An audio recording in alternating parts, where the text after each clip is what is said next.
চুরির অভিযোগের তদন্ত করতে গিয়ে ব্যাপক সাফল্য পেল আরকেপুর থানার পুলিশ। অভিযোগের 24 ঘন্টার মধ্যেই সাফল্য পুলিশের ঝুলিতে। ঘটনা শনিবার দুপুরের। ওই দিন উদয়পুরের রয়্যাল গেস্ট হাউসের পার্শ্ববর্তী একটি বাড়ি থেকে স্বর্ণালঙ্কার চুরি হওয়ায় বাড়ির মালিক অভিযোগ করে থানায়। অভিযোগ পেয়ে তদন্ত শুরু করে পুলিশ। গেস্ট হাউসের সিসি ক্যামেরার সূত্র ধরে এক ব্যক্তির উপর সন্দেহ হয় পুলিশের। সাথে সাথেই ওই ব্যক্তির সন্ধানে নামে পুলিশ। শনিবার রাতেই সন্দেহভাজন ওই ব্যক্তিকে শালগড়া থেকে আটক করে পুলিশ। পরে পুলিশি জিজ্ঞাসাবাদে চুরির ঘটনা স্বীকার করে সে।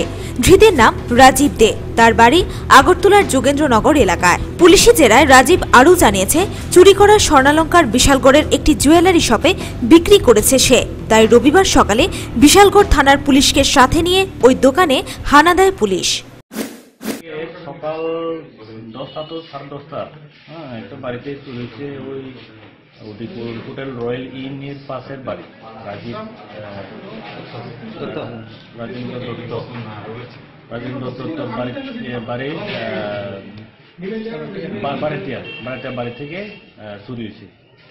প্রথমে তারা আমরা থানাতে উদয়পুর আরকেপুর গিয়েছে, তারা ইনফরমেশন দিচ্ছে।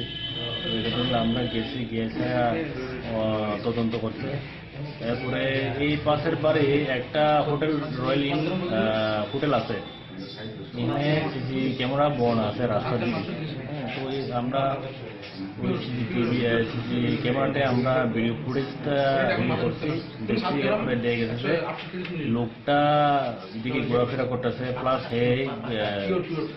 গেটের দিকে। পুলিশি তল্লাশিতে ওই দোকান থেকে উদ্ধার হয় স্বর্ণালঙ্কার। পরে অভিযুক্ত চোরকে আদালতে সোপর্দ করে police. Bureau report, news vanguard.